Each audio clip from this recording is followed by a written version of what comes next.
Welcome to Marketing Unzipped, the podcast that unpacks the strategies behind real marketing success. I'm your host, Rob Curtis, and today we're tackling one of the most important foundations of any marketing strategy, building an ideal customer profile that actually delivers results. If your campaigns aren't connecting the way you expected, or you're struggling to attract the right customers, the issue might not be your product or service. It could be that you're focusing on the wrong audience. Many businesses assume they know who their customers are, but when you scratch beneath the surface, the reality, it often looks very, very different.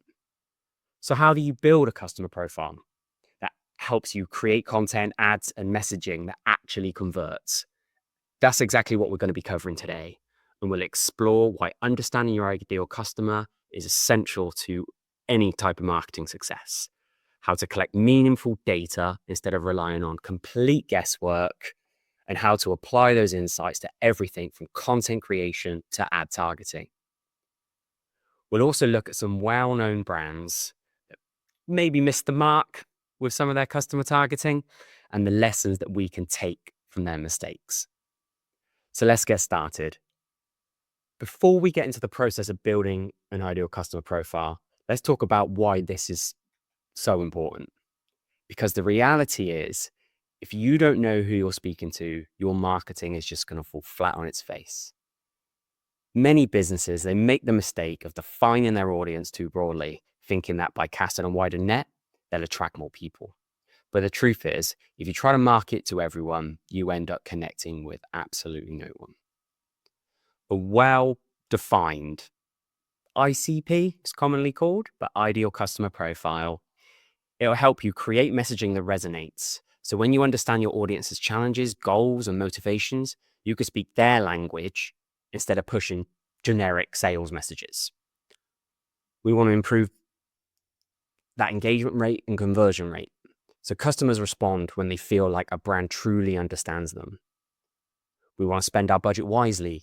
So the more targeted our approach, the less money we're going to waste on people who were never going to buy from us in the first place. A great example is Innocent Drinks, going back a few years now. But when they started, their marketing wasn't just about selling smoothies. It was about connecting with health-conscious, environmentally aware consumers. Those type of people cared about the ingredients and the sustainability elements. So instead of simply pushing a product, they built a complete brand personality that spoke directly to their ideal customers' values. And that's a big reason why they remained that household name. But on the flip side, brands that don't get this right often see their marketing efforts backfire. And we've all seen ad campaigns that feel tone deaf, outdated, or completely irrelevant to the people they're supposed to attract. When we start thinking of Pepsi did a campaign with Kendall Jenner 7 years ago now, I think. And the campaign showed Kendall Jenner leaving a photo shoot to join a street protest. So where she casually hands a can of Pepsi to a police officer. He then smiles, seemingly resolves the protest. It was meant to appeal to young, socially conscious consumers. But as that aged, it proved quite easily that it missed the mark. Pepsi failed to understand the emotions and the significance behind real-world protests, essentially. The ad was accused of trivializing serious social justice movements, suggested somehow a soft drink could solve all of these deep-rooted issues. And as you can imagine, the backlash was brutal. Critics calling it tone deaf, exploitive. Pepsi pulled the ad, I think, within about 24 hours of this, of all of these things blowing up. But the lesson really is here. It's knowing your audience isn't just about selling. It's about building real connections that drive long-term brand loyalty. And this can be from big fish like Pepsi, right through to every different type of business, all the way through to solopreneurs, small local businesses. Is about how we build the brand that people want to relate to. So how do we actually go about defining that ideal customer profile? Let's get into that process. We want to think about that strong ideal customer profile. It's just not a list of demographics. It's a detailed snapshot of who your customers are, what drives them, and how they make their decisions. And there are 3 key steps that we can start with to get that right. First of all, gather your data. There are 3 key steps to getting that right. You want to gather the right data. So you're basing your profile on facts, not assumptions. We all know that small analogy. But defining the characteristics that actually matter, separating useful insights from noise. Creating a profile that your marketing and sales team can actually use instead of just filling out a template for the sake of it. So let's break each one of these down. Step 1, gathering that right data. Too many customers or too many businesses create ideal customer profiles based on who they think their customers are rather than who they actually are. It's a dangerous mistake because it leads to marketing that just misses that mark. So instead, your profile should be grounded in real customer insights. And here's where to find them: customer surveys and interviews. The best way to understand your audience, ask them, just direct. Conduct easy, quick interviews, existing customers, or even prospects to learn what challenges they face. Again, if you're a small service, local service business, when you're having sales conversations, really track and record and document those answers and responses. We really want to understand what they are looking for in your product or your service and what influences their decision making. Your own website performance, social analytics. So use tools like your Google Analytics, Facebook Insights, LinkedIn Analytics. If you run ads, email marketing, go and see where your customers engage with you or your potential customers engage with you, where they spend their time and how they interact with your brand. And even further than into that competitor research, what type of content and messaging and offers are your competitors using? Or those big brands in your industry.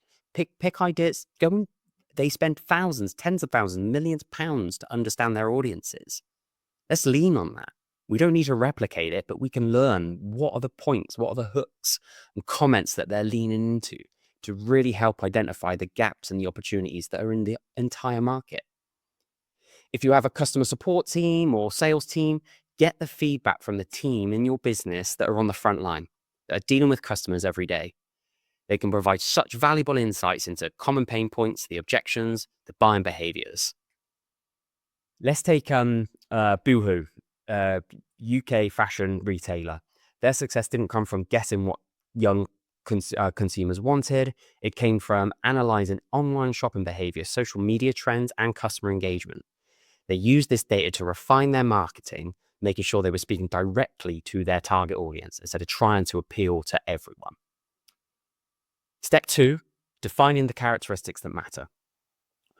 Once we've gathered that data, the next step is to define what actually matters. So that strong ideal customer profile, it needs to include some of those basic demographics: that age, gender, jobs, title, income, location. This helps with that first step of that broader targeting. Now we're going to start drilling it down to things like psychographics. What are their values, their interests, their motivations? What problems do they need solving? And then we can start having loads of fun with this and thinking about behavioral insights. So where do they spend time online? How do they research products? What content do they engage with? You can pick that out from your own social media content you're creating, for example, blog content on your website, video content, podcasts, everything like that. Begin to see what your audience interacts with best. Then we can understand some of those buy-in motivations and barriers. So what holds them back from buying? What helps them make the decision that they want to buy something? Again, customer conversations, and surveys, all of those sorts of pieces. Like I said, if your sales team are having those conversations, let's think about how we can make sure we're grabbing that information from them. Step 3, creating that profile that's actually usable. We want to avoid the trap of making generic buyer personas. We've seen them all. You can get a template that looks exactly like this online for absolute free. And there's a reason, because it's absolutely rubbish. So let's forget the templates. Let's get away from this. Meet Emma, 30-year-old marketing manager who likes coffee and yoga. What does that tell you in reality? Pretty much nothing. Instead, a strong profile should help you make real decisions about what kind of content to create, what messaging and tone to use, what platforms to focus on, and how to position your product or service. So we quickly jotted up a quick example. And here's hopefully a better version. I'm sure. Leave me a message in the comments if you disagree, or make it even better. I'll love that. So let's look at Emma again. She's 32. She's a senior marketing executive at a UK-based software company. Her goals in this aligning to how we can service and how we can support her. So her goal, she wants software solutions that streamline her workflow and integrate with existing tools within the business.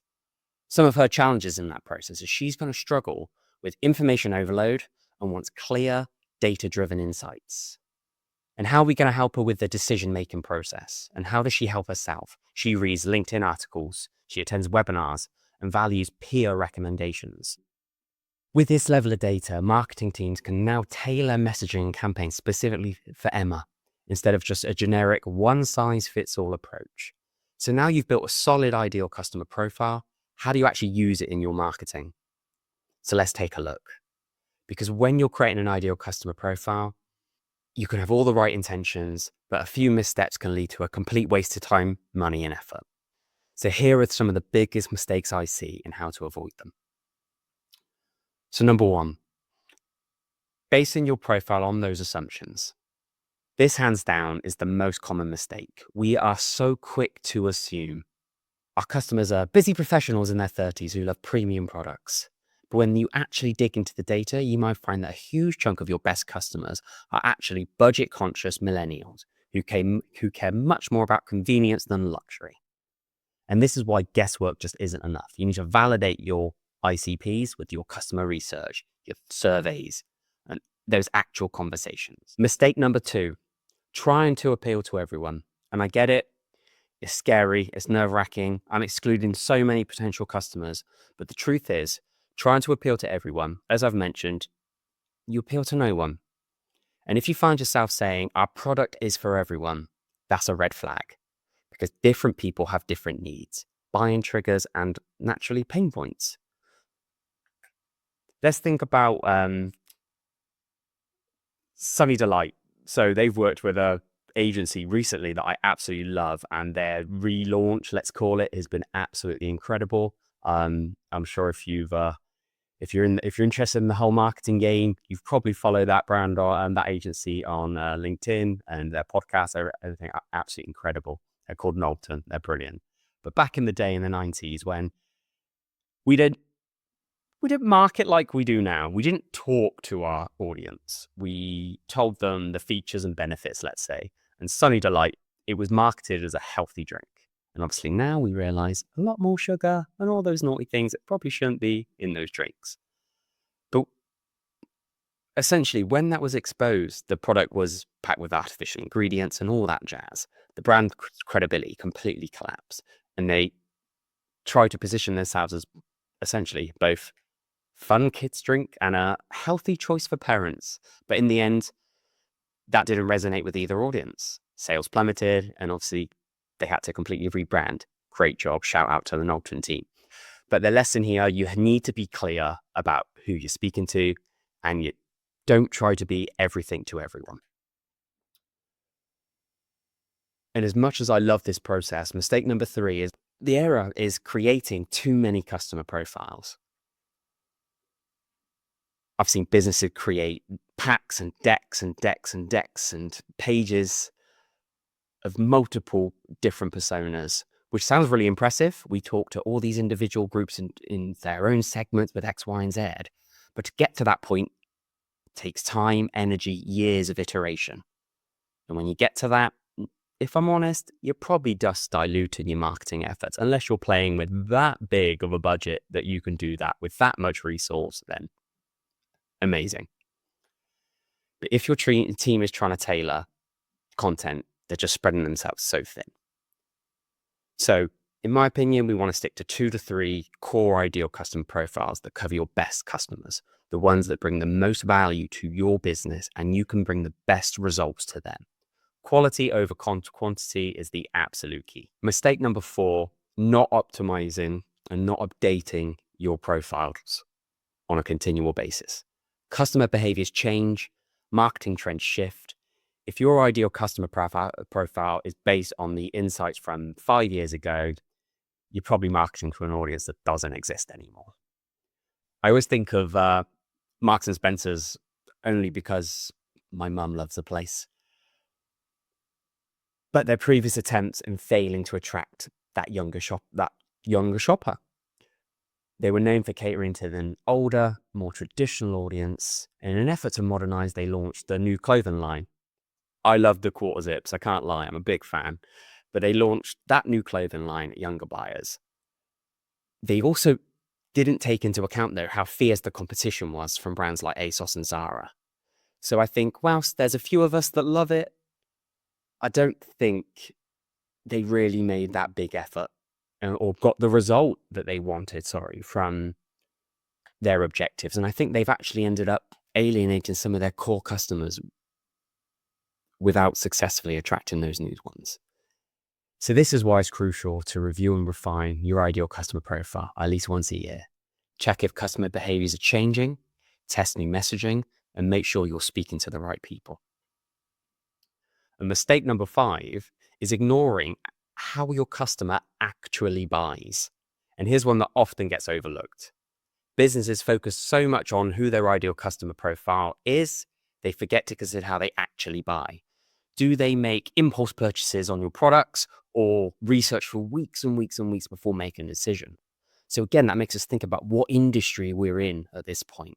Is it a long buying cycle, or is it something that's a potentially negligible cost in comparison to their income, that they're prepared to throw a tenner at that, throw a fiver at that, throw a pound at that, versus I'm investing in a brand new laptop, or I want a new sofa, or I'm investing in the B2B space on a game-changing software that's going to cost me an absolute fortune, and I need to change the business entirely to accommodate it. The research required between those is so different. Do they rely on reviews and word of mouth, or do they just trust the big brand names? So a really cool example of this is made.com. So they built obviously a great furniture brand around stylish, modern furniture, but they miscalculated their customers' buying behavior. And as I mentioned just a minute ago, furniture is a considered purchase, let's say. People don't just go and click buy on that couple of £1,000 sofa they see on one Instagram ad. So they focus heavily on the digital marketing, but didn't invest enough in physical showrooms or flexible payment options. 2 things, as we know, with our good friends at DFS, that could have definitely helped their ideal customer feel more confident in making that big ticket purchase. The result, sadly, the sales struggled and the company sadly collapsed in 2022, I think. So if you're building that customer profile, you don't just think about who your customer is, think about how they make purchasing decisions and whether your marketing actually supports that process. So let's avoid those 5 mistakes. Don't make assumptions, use real data. Don't try to market to everyone. Instead, focus on a clearly defined audience. Create a small amount of profiles, 2 to 3. Don't create tons. Don't let your profiles go stale. Update them regularly, 6 months, yearly. Just have it in the back of your mind, and encourage your team to collect that information, even if it's stored for 6 months' time. And last but not least, ignore the way your customer actually makes purchasing decisions. It's not something you want to do. If you avoid these sorts of mistakes, you're going to be on the right path. But don't just let your ideal customer profiles become another Google Doc. Put it front and center of every decision that you make in marketing going forward. So now we've covered those mistakes, let's look at what you should be doing instead. A well-crafted ideal customer profile isn't just something you create once and forget it. We need to revisit it. We need to enhance it. We need to evolve it. We need to take on new feedback. We need to discuss more with our team. We need to discuss more with new prospects and clients and customers throughout our journey. Because one of the biggest benefits of having a strong ideal customer profile is that it removes the guesswork from this whole process. So instead of asking, what should we post this week? Your team can focus, or you can focus on what your ideal customer actually wants to hear. If you're targeting busy entrepreneurs, they probably don't have the time to read long, in-depth reports. They want quick, actionable insights, things like short LinkedIn posts or bite-sized podcast chunks or well-structured guides. On the other hand, if your audience is made up of senior decision makers in the finance industry, they're looking for more credible, data-backed insights. So maybe a quick Instagram post might not cut the mustard, but so instead we could look at some long-form reports, case studies, webinars with much more detailed, effective approaches. And this is where a lot of brands go wrong. They create content based on what they want to talk about rather than what their audience actually cares about. But once you understand, your audience and your ideal customers' interests, their pain points, and preferred formats of engagement, it becomes a lot easier to create content that actually gets engagement. And when we start thinking about the tactics we run with this, think about running ad campaigns. We don't want to waste our money. We want to think about where can we give our spend the best opportunity it can talking to the right customer base. And with that well-defined ideal customer profile, we want to ensure that every ad is designed for the right person and with the right message at the right time. The biggest mistake, as I've mentioned, we try to speak to everybody. And we can see it all the time in Facebook ad accounts. Even if it's from years gone by, I love to scroll back to the first attempts because it's interesting to see how our habits have changed, even in our own targeting. I want to target any Facebook user, men and women, ages 18 to 65 plus who live in the UK. That's not targeting. That is throwing the dart at a dartboard and seeing where we land. Instead, your ideal customer profile should inform everything from the ad copy to the visuals to where the ad is placed. Let's say your ICP is a 35-year-old professional and wants to get healthier, doesn't have the time for complicated meal planning. If that's the case, an ad saying, try out high protein, pre-made meals for busy professionals, ready in 5 minutes. That's going to speak directly to them. Compare that to a generic ad that just says, healthy meal plans available now, which could apply to anybody. As a result, as I said, it speaks to absolutely no one. This is why I love Gymshark. They know exactly who their audience is. Young, fitness-focused consumers who spend loads of time on social media. That's why they prioritize influencer marketing campaigns, dynamic video ads, and their platforms like TikTok and Instagram, even to the point of building communities and separate profiles on those platforms to talk to different communities and different demographics across that whole board. It's absolutely incredible. It makes their content engaging. I like one profile and I'm getting all the content that feeds everything that I want. Because at the end of the day, the risk is when you don't fully understand your audience, you're going to end up sending the wrong message to the wrong people. Putting my good old SEO hat on here, I think one of the things that excites me the most is the fact that, whilst yes, keyword research and keyword data is always going to be pivotal in it, but now we're having conversations with clients, and we have been for some time now, about getting away from the keyword stuffing mindset, or certainly something I live in, of saying, right, this is what keywords and search terms that all this data tells us. Actually, let's focus in on the problems that our customers are having. So it's about understanding what your ideal customer is actually looking for.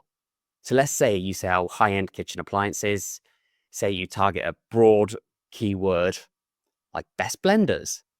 But if your ideal customer is a professional chef looking for premium equipment, they're more likely searching for things along the line and topics, best high-performance blenders for restaurants or commercial-grade blenders with the precision control. And instead of just focusing on search volume, a strong SEO strategy should consider what questions your ideal customer is asking, how they phrase their searches, and where are they consuming that content. Is it Google? Is it YouTube? Even Reddit? And this is something that John Lewis does so well. So rather than just optimizing for sofas or kitchen appliances, their SEO strategy focuses on detailed question-based content to how to choose the right sofa for small spaces, best coffee machines for home baristas. They align their content with their customer intent. They don't just attract random traffic. It's great for the metrics, but it's useless for the ROI. So they attract the people who are ready to buy. And now we want to align the sales and customer service with your ideal customer profile. Having that strong ICP, it's not just useful for marketing. It can completely transform how your sales and your customer service teams operate.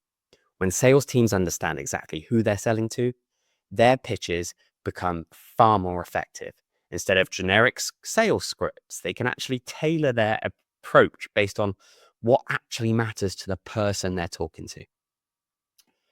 Let's say you're a company selling business coaching services, solutions, whichever language you want to use. If your ideal customer profile tells you that most of your clients struggle with scaling their teams, your sales team can essentially lead with that as the pain point. Instead of saying, we offer business coaching that helps companies grow, instead, you can focus on something along the lines of, one of the biggest challenges for growing businesses is knowing when and how to scale your team. We help business owners avoid hiring mistakes and build teams that actually drive growth. Something like that. See the difference? One's very, very, very generic. The other, it speaks directly to the person's problem.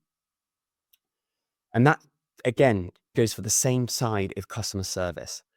If the support teams understand who the ideal customer is, they can anticipate concerns and provide better solutions before issues even arise. So let's wrap this up with some key takeaways and action steps. First and foremost, your ideal customer profile is not just a marketing exercise. If you're not going to do this properly, don't do it. Don't bother. It's the foundation for everything that you're going to do. When you truly understand your ideal customer, your messaging, and everything that I'll talk about for weeks to come in marketing, it all becomes so much clearer. Your content becomes more engaging and your campaigns far more effective.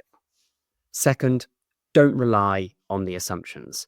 Use real customer insights, data, and feedback to refine your profile. The more accurate it is, the better your marketing will perform. Third point, keep it simple and focused. Don't create 10, 15, 20 of these personas. Create 2 or 3 well-researched, highly detailed profiles. If you're really struggling, you're not too sure, just one. One for the next 12 months will be perfect. Finally,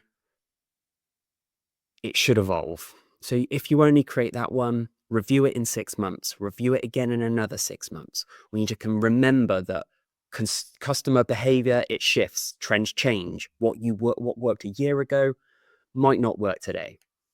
Get revisiting those profiles as time evolves. If you've already got one, after you've finished listening today, go and take another look at it. Think about what's missing. Revisit those profiles, get that data, and get those new insights and get it refreshing out there. Before we wrap up, I just want to ask you for a quick favor. I've got some really cool guests lined up for some future episodes. And if you got value from this conversation today, from future episodes, or any you've listened to in the past, I'd really appreciate if you could share it with someone else who might find it useful, whether it's a colleague, a friend, or a fellow marketeer. Just pass on the link. And if you want to continue the conversation, you can connect with me on LinkedIn. Just search Rob Curtis.